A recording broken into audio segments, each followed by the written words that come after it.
Hello gamers, this is Zelx here. Let's talk Shadowverse Worlds Beyond Legends Rise.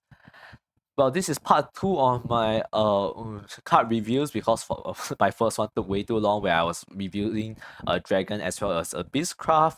But in this one right now, I'll be aiming to finish reviewing Portalcraft as well as Swordcraft. If you didn't watch my previous video, I do recommend checking it out. There are some tips and tricks that I and as well as insights that I included in the review. And also I introduced about two benchmark cards in the last video. So if you aren't gonna watch the whole thing, at least watch the first 5 minutes to have a better understanding of how I am going to rate some of these cards. So yes, uh, to just give a quick refresher in case you don't want to go back, the two benchmark cards I introduced in the last video is actually Genesis Dragon Reborn as well as Gayu Fabled Dragon King, both of which I gave 5 stars. Genesis Dragon Reborn will be the benchmark for all finishers, especially around the 9 to 10 play point region. Gayu will be the benchmark for all plays from 6 to 8. So since this comes out on turn 7, she's also a very strong card in general. A lot of stats for the turn he comes out on, and he also provides board threatens board presence, threatens face damage, just an incredible card all in all.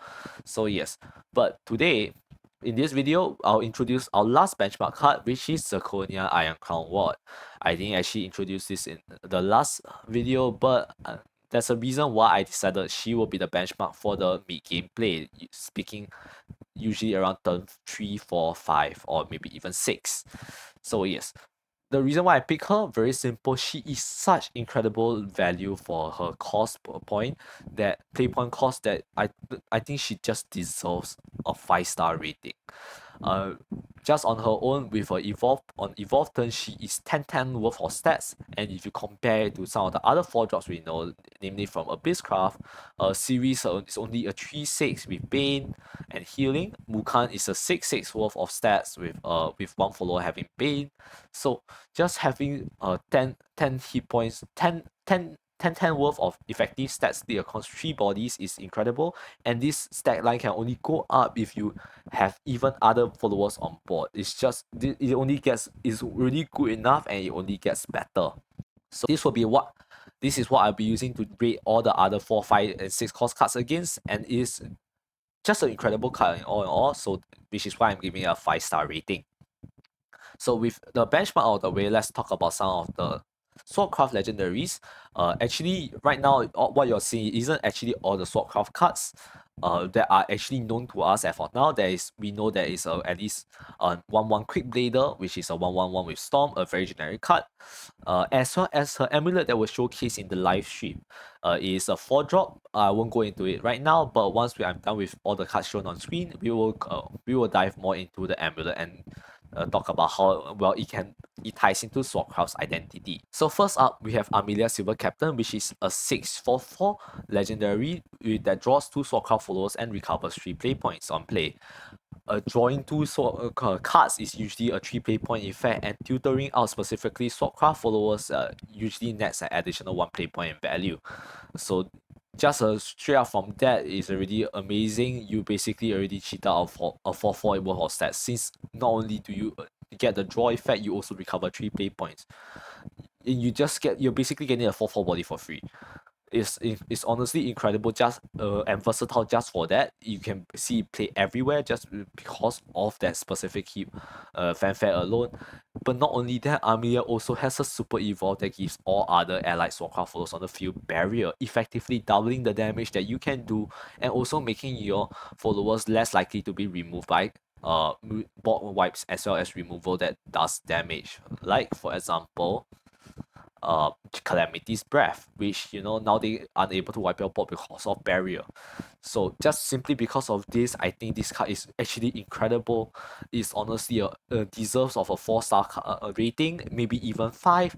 The only reason why I'm not giving it 5 is due to a Dragoncraft card, Forte Blackwing Dragoon. This is one card that you will have to pay attention to when you're fighting as sword, since currently none of the cards actually help you remove a Forte without trading into it, being no be because you're unable to trade into Forte, and with her 7-4 stat line on Evolve, I think it will be quite difficult for any spells around this range to actually effectively kill it. So yeah, from sword for sword only, there's a neutral card that actually solves your problem, so you might have to start running that, especially if dragon is too prevalent. Next, we have Albert Levin Storm Saber, which is a 5/3/5 Storm follower, which is already pretty decent as an aggressive tool. The stat line of a 3/5 is actually very interesting, since after evolve it actually becomes a 5/7. Uh, especially good since Dragoncraft removal is a 5 damage. So Dragoncraft can actually remove Albert with a spell. And even if you Albert actually realistically get removed, I think you're actually already pretty happy, since you already got the 5 damage to face. 5 damage is quarter of your leader's hit points, and that is generally not a good thing for to happen to you, especially if you're going so low that early against such a board centric aggressive deck class like Sword. But not only that, Albert also has an enhanced 9 effect that deals 3 to all enemy followers and gives the follower ability to attack twice a turn.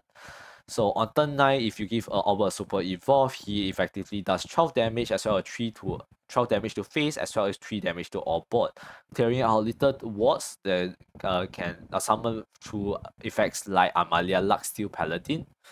These guys will gain ward when come into play, and they will be completely wiped by Albert's effect.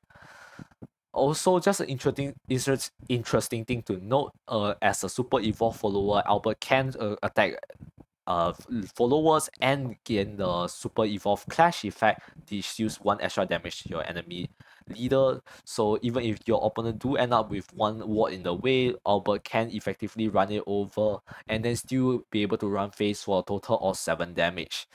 So comparing with our benchmark, Genesis Dragon Reborn, they do the same damage at max, but Albert has even more flexibility as well as utility with the board wipe, as well as just being able to play earlier, netting a solid 5-star rating. So yeah, also just note there's a Levin trait here. Levin trait in the previous Shadowverse game is usually used in an archetype where they count the number of Levin cards in your hand and gains buffs accordingly. So maybe in the future, Swordcraft may expect to see some sort of hand synergy, especially with the Levin trait. So yes, that's a legendary cards for Swordcraft, starting off really strong with 2 5-stars in a row. And next we have Amalia Lux Steel Paladin. When I first saw this card, I wasn't actually very impressed with it. I saw it as a 8/6/8 that summons 4 copies of a ward follower that does nothing. It doesn't threaten a face damage immediately, but it does threaten quite a fair bit of board presence. Since I was comparing with Gayu, my first initial impression is, oh, it didn't do any damage to face, is honestly not a good card. But upon a careful reconsideration, I find that there might be places where you want to play Amalia. Going into the Gayu example,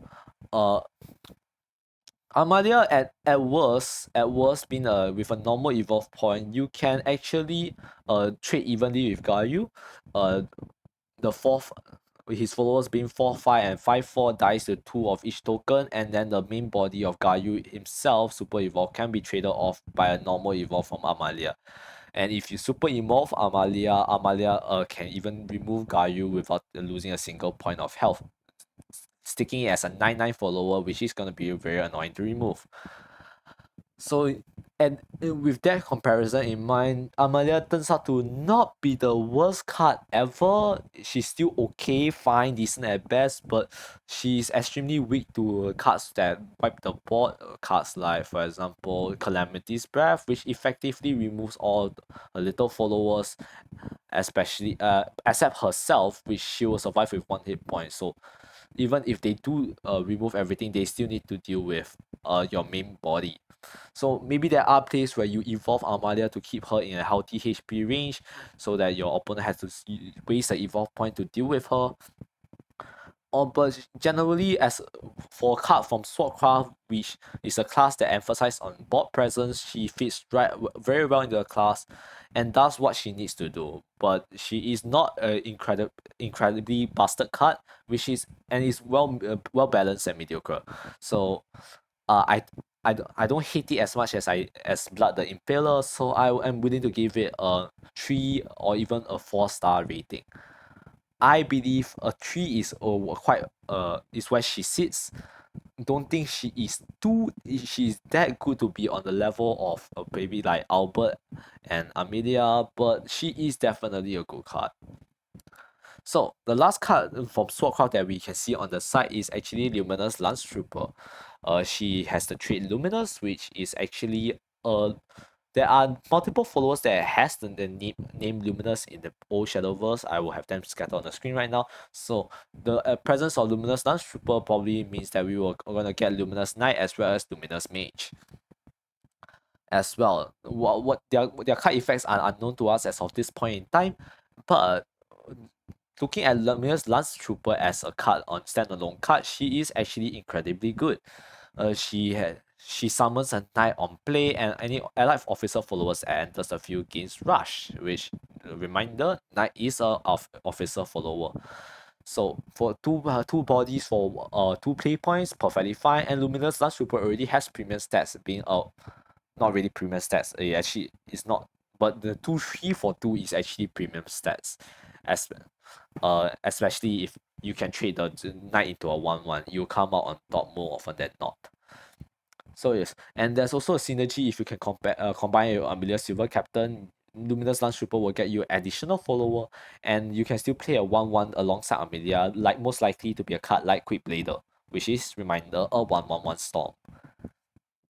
So just a decently balanced card in general, fitting for Sword.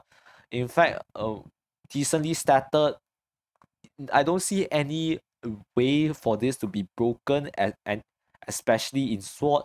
So especially given its effects as well. So I am willing to give it a 3 star rating, maybe even a 4 as one of the better 2 drops in the game right now. Looking at some of the other cards, well, instead of stat is definitely better. So maybe it does deserve a 4 star rating. So yes, before we move on from Sword, there is right now on the screen. I after during editing, I will probably put it on. There should be a card that is shown in the Japanese live stream, which is I assume to be a regal crown, or it's a crown amulet of sorts with countdown 4, and its effect is to give all allied followers that comes into play +1/+1. If you saw the gameplay footage, you can actually see that it is dropped on turn 3, which is before the evolve turn, going into a Zirconia Iron Crown War on 4, effectively giving all followers an additional +1/+1 follower. It lasting for 3 turns is actually incredibly scary, because since not only does it buff Zirconia, it can buff an Albert, and you can even buff an Amelia that you're gonna play on turn 6. Just getting those extra +1/+1 on any of these follows is incredible. The turning Zirconia into an effective 13/13 worth of stats, turning Albert into a 8 worth storm on turn 5, which is equivalent to a super evolve follower, and turning Amelia into a 8/8 super evolve, and all the followers that comes into play gets +1/+1, which gets a double dip into because of barrier. For the supposed the loss in tempo that you get on turn 3 going second, and turn 4 going first, the benefits that you reap seems absolutely honestly kind of absurd. So which the only problem that I have with this card is absolutely worthless late game, but and if you draw too many copies of it from your deck, is and honestly not even that good in the not good, and it actually breaks up your hand. So maybe a 2 copies of in the because of this restriction, I believe it is worthy of a 3 star rating. Is honestly kinda it ties really well into Swordcraft's theme of fighting for board via followers on board, which is what I'm seeing from some of this card from most of this card right now. tying the Swordcraft into overall a very board-centric class that plays on board a lot.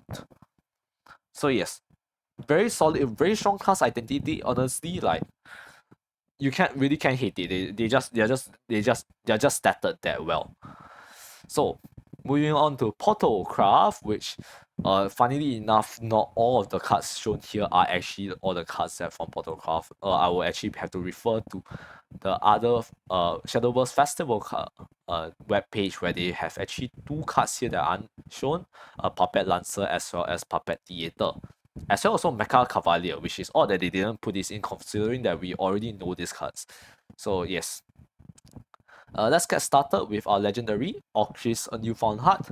Octris being a 8 play 0.855 that summons a Lloyd. If you don't know what Lloyd is a puppet follower, puppetry. There is a 1/6 ward that forces your opponent to target it for any abilities.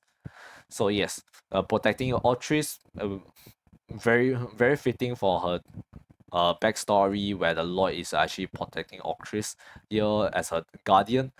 At least I think that is her story. From what that's my impression of her. If I got it wrong, feel free to go at me in the comments.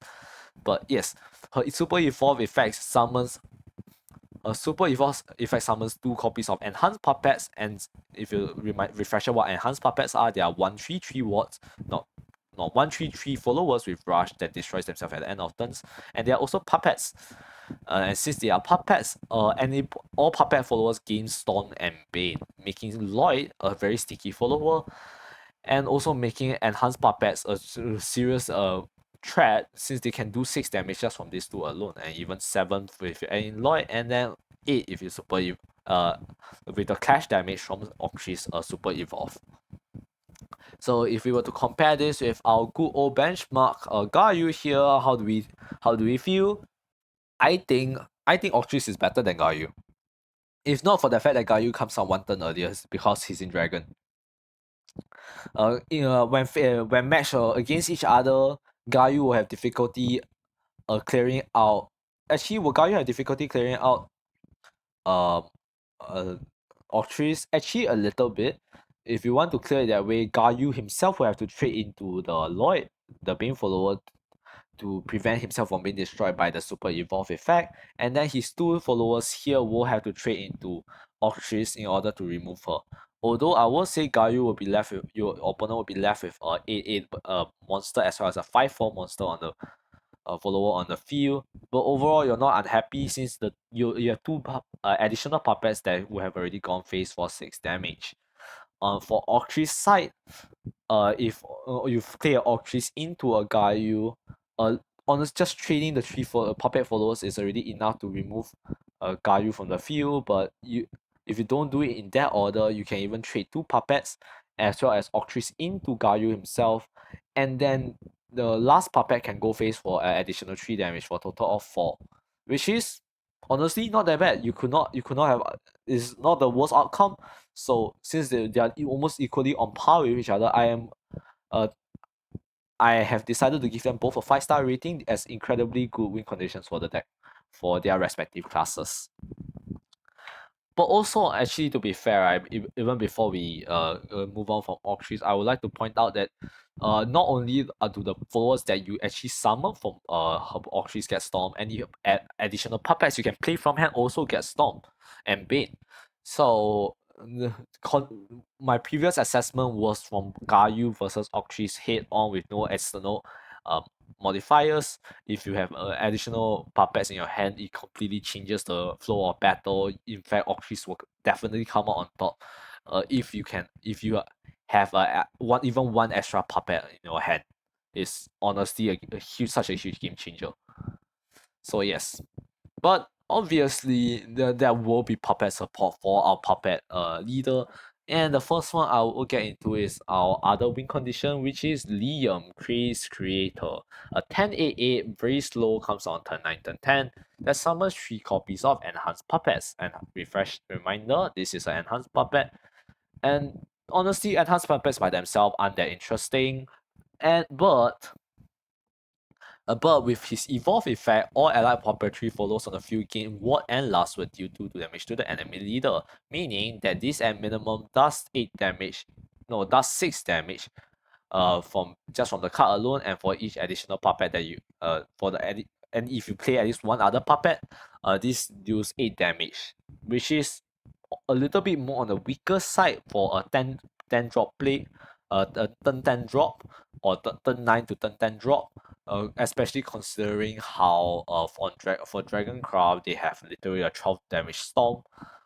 But that is not to discount his utility as a defensive tool. Summoning 4 wards could be the difference between you losing or winning a game. Effectively, locking out 3 of your opponent's board slots unless they have a board wipe, like you know it, our good friend Albert. But even then, they will still be taking 8 damage. So if you already push enough damage earlier, Liam can single-handedly win you the game through his evolve effect. A very solid win condition. My only worry is that this will come out too late for it to be relevant, especially since it demands an evolve point, which honestly might not even be that bad considering how efficient Portal will be at clearing out followers. But we'll get into that a little bit once we look at all the cards. So yes, as of now, I think the rating I have to give this card is at minimum of 4. He does what he does. He's okay. He's great. Honestly, he's not the worst. He helps protect you. He does burn. He almost does everything a 10 drop can ask. You could ask for in a 10 drop. Honestly, he's solid. He's really solid. More on the good side. So that's why I'm giving a 4-star rating. Then going down, let me see if there's any other Portal goal that I can talk about. Not from here, so I'll move on to the silvers. First up with Noir Threat of Death, adding 3 copies of puppets in your hand and giving all puppetry followers in your hand +1/+0. Looking at its base stat line is completely a-okay. Because when we compare to some of the other classes, a bit lower, maybe like even Forte, a bit lower on the offense side, but makes it out in HP pool, and also can help you control the board with the puppets that you get added to your hand. These puppets are like enhanced puppets are 0.11 rushes that are honestly incredible for board control. These cards can effectively shut out an opponent's early game or even board presence. So it might be really good into deck classes like Sword that relies on board, maintaining presence on board. And yeah, there is a combo that you can use with Nova, which especially if you combo with either Octris or Limium. If you combo with Octris, you can use the additional puppets to go face for additional 2 damage, or if you can use them to run into enemy followers to remove them from the board permanently. And then if you can save the 1 copy for Liam, you'll be able to maximize his evolve effect to do a total of 8 to enemies and while still having 4 wards. So as a enabler, he's okay, but by himself, he's fine. His stats are okay, but if you didn't get the puppets, he would have been a vanilla followers, which I'm not really a fan of. But due to him adding puppets to your hand, which actually helps in your game plan, I have at least decided to give him a 3/5-star card rating. He is honestly a card you might run, especially if puppet generation runs low. So yes, moving on to some of the other puppet cards, we have Mecha. Not really, this isn't actually a puppet card, but it's more of a portal card in general. It's a Mecha Cavalier. It's a 5/4/4 ward. Not stat lines are that great since if you know Goliath is actually a 4/4/5 ward. Better stats for cheaper cost. At least that's my assumption actually. I am assuming that Goliath is a 4/4/5 ward. Just too bad as some replays. Yes, I believe Goliath is a 4/5 ward. I'm not certain on the stat on the mana cost yet, but I am assuming it's a 4 drop like our previous like in Shadowverse 1, in which case Mecha Cavalier will become a significantly worse as a card since she is 1 play point more expensive for 1 less health, making it more weak to cards that clear the board especially. Actually, to be fair, 4 hit points is like just above like all the mid game board wipes that does 3 damage to all followers, and per end game board wipes that usually do like more damage, scaling anywhere between 5 to just simply wiping the board. So on that point, maybe that one hit point difference isn't too bad, but at base it is almost equivalent to a neutral card. But what makes him different is that if you evolve a Mecha Cavalier, you actually get an additional copy of him. And if you super evolve him, you summon 2 instead. Meaning that if you do evolve him, you actually get an additional 4/4 stat for free, which is also a ward, giving you effectively 10/10 worth of stats on turn 5, which is not that bad, especially considering that he has ward, which helps you defend you from storm followers, effectively countering cards like Albert. And if you super evolve Mecha Cavalier, you can actually get 2 copies of him, including his base. The first one you summon, turning him into a 7/7, which runs over 1 follower, and you still get 2 other 4/4 wards, turning into effectively 15 worth of stats for 5 play points. That's honestly quite a fair bit of value. My problem with super evolving Mecha Cavalier is means that you have less super evolves or Octris newfound heart, which I think you might not want to do considering that Octris is indeed your win condition. However, if you can evolve this, I think you'll be highly encouraged to do so. This blocks out cards like, especially in certain matchup, especially if going into Sword, you can block out cards like Albert, and if going into Dragon, you can block out cards placed like Forte. So more of a tech card, kinda in response to what your opponent's classes. If their classes like Shadow or something else, you might not want to keep this since they have effective follower removal through the form of Bane and departed Banes. So, but overall, in all, a little bit on the weaker side, but not a horrible card, which will net it a solid 3-star rating. Skipping over Divine Thunder because I will go over him in the neutral section, and we'll go over Puppet Shield. Puppet Shield is just a 3 play point that summons 2 enhanced puppets. At these price points, at 3 play point, I believe it actually straight up kills any 3 play point, 3 play drop for that can be played. So it's just solid. You just remove 2 followers for 1 card. For 1 card, you go out in hand advantage. This is like perfectly fine. And if your opponent has like evolve follower, which is a 4 play point, a puppet shield can actually remove it, considering this is actually 6 damage total. It's actually incredibly solid card. For how simple it is, I might have to give it a 4 play point. Not 4 play point, a 4-star rating. It is just solid in general. There's not much more to say about Puppet Shield. The next bronze card we can talk about is actually Medical Grade Assassin. Medical Grade Assassin is actually a 3/2/2 that adds an enhanced puppet to your hand. Not a normal puppet, it's an enhanced puppet, so you can play alongside him on the turn he is played.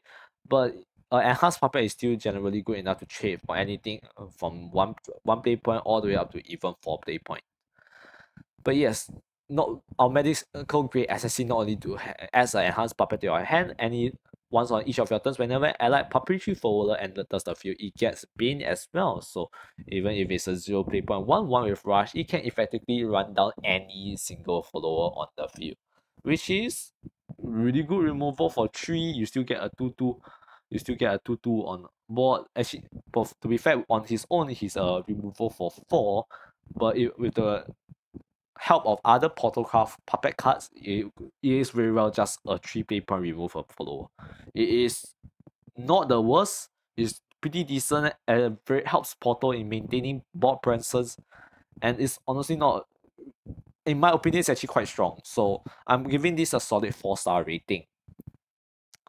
Then looking at, quickly going to speed through our last few puppet cards here. Puppet Theater on a 2 play point amulet that adds a puppet to your hand. And at the end of your turn, you add a puppet to your hand. I believe this adds a total of 3 puppets to your hand for 2 play point. Effectively, it is a 2 play point 3/3, and it also synergizes with the Medical Grade Assassin that you're going to play next turn, and also the Octris that you're going to play on turn 7 or /8, and also gets buff from Noah. So just because of the synergies, I just think this is a must run. Even if you don't unplay Puppet, I feel like you might still play Puppet Theater, since just having puppets to control the board is just such a good tool. Like honestly, 0.11s, they can basically kill anything. 1 drops definitely dead, 2 drops maybe dead, 3 drops. You need a little bit of commitment, but they will most likely be dead as well. You you you completely deny your opponent of any board presence, and it's just a seriously good control tool in general, which makes me want to give this a 4-star rating. So yes, last struck puppeteer is a 2/2/2 that adds a puppet to your hand. This time is the 0/11 blade variant, and on evolve you actually add another puppet to your hand, which sucks kinda.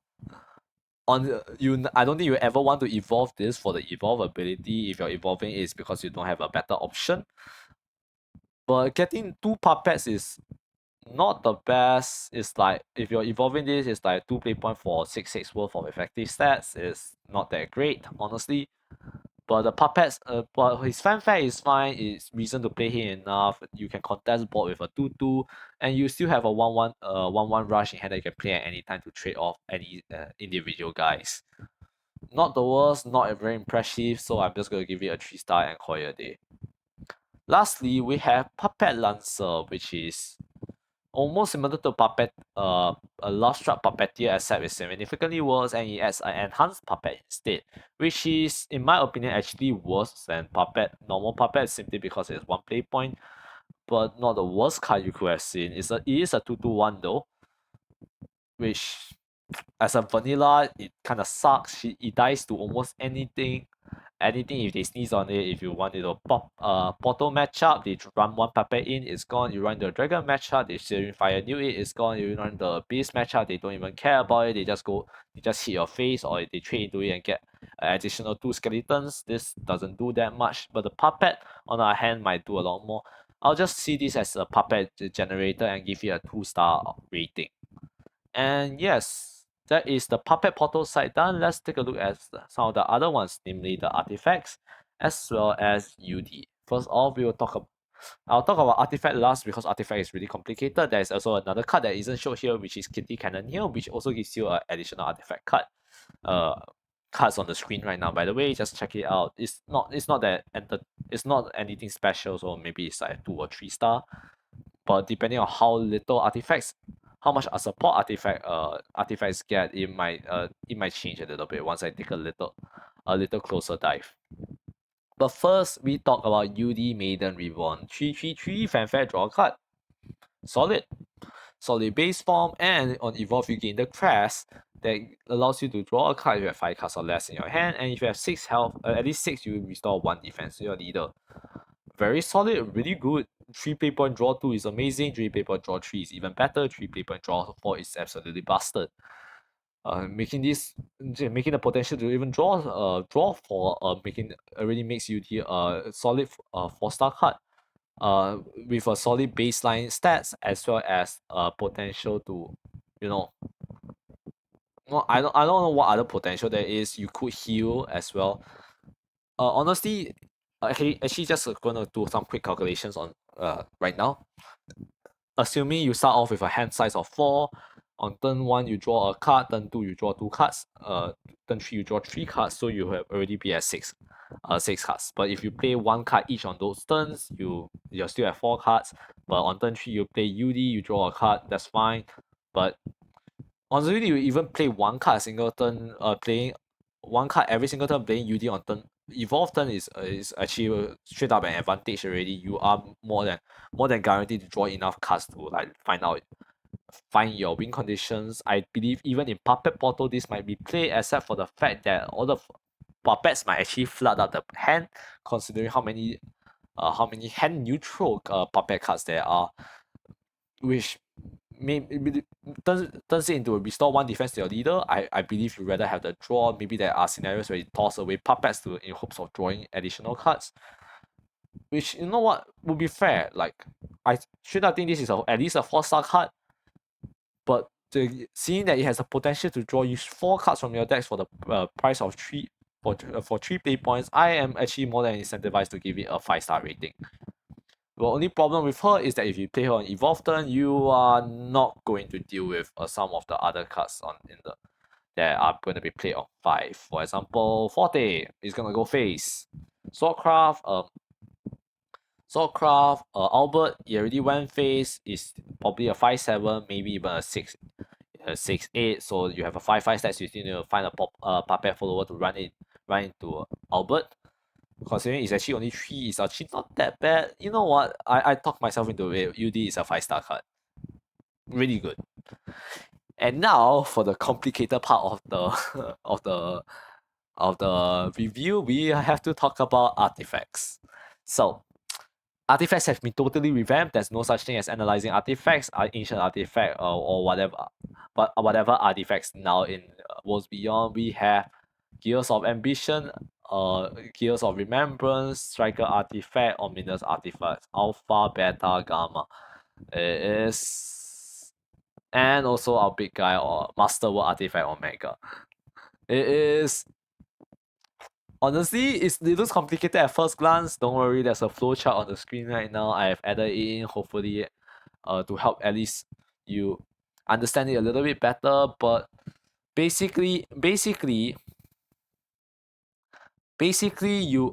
you fuse cards into your amulets, quote unquote, into your artifacts to get followers, and then you fuse those followers to get into even bigger followers, and then you fuse those bigger followers into a biggest follower, which is Masterwork Artifacts Omega. Basically, you're building your own win condition. So it is actually, if you want to make it simpler, think about it this way: is 3 artifact cards for Ominous Artifact Alpha, 4 for Ominous Artifact Beta, and 4 for Ominous Artifact Gamma.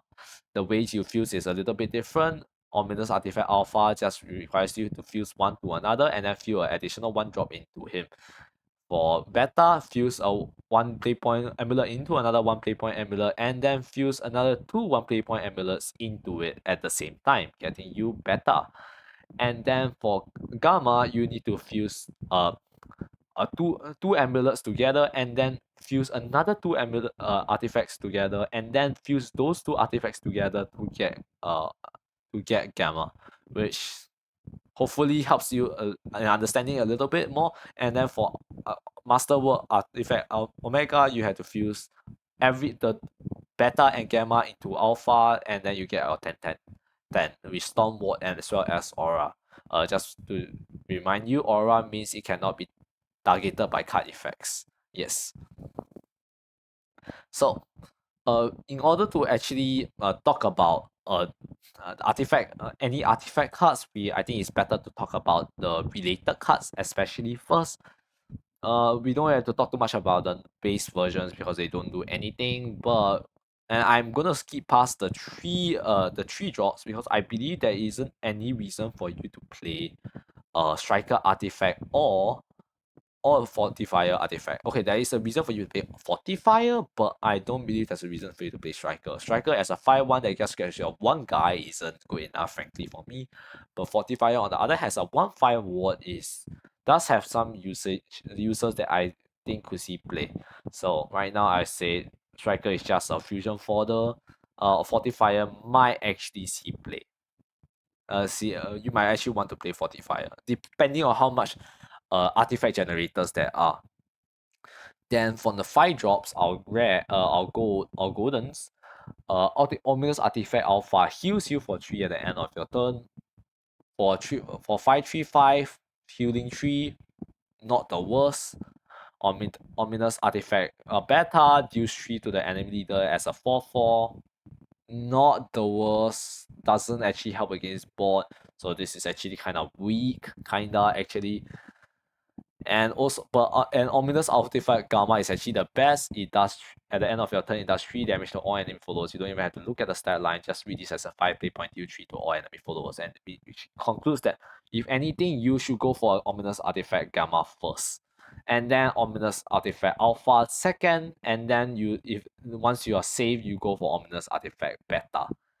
And so in terms of ranking, it will be probably in order of 4-star, 3-star situational, and 2-star. You never want to play this. You never want to play this if you can afford to. And for our big guy, Masterwork of Artifact Omega, and at 10 play point is equivalent to a Genesis Dragon, a little bit slower, but it basically is the same thing with more additional D-words and also a huge board wide that deals 5 damage to all enemy followers and also heals you for 5. This is an incredible amount of value, especially looking at how Artifact looks right now. It seems to be a control deck. Therefore, even all these will be turned into a 12 deck follower, which you know what? I think is solid.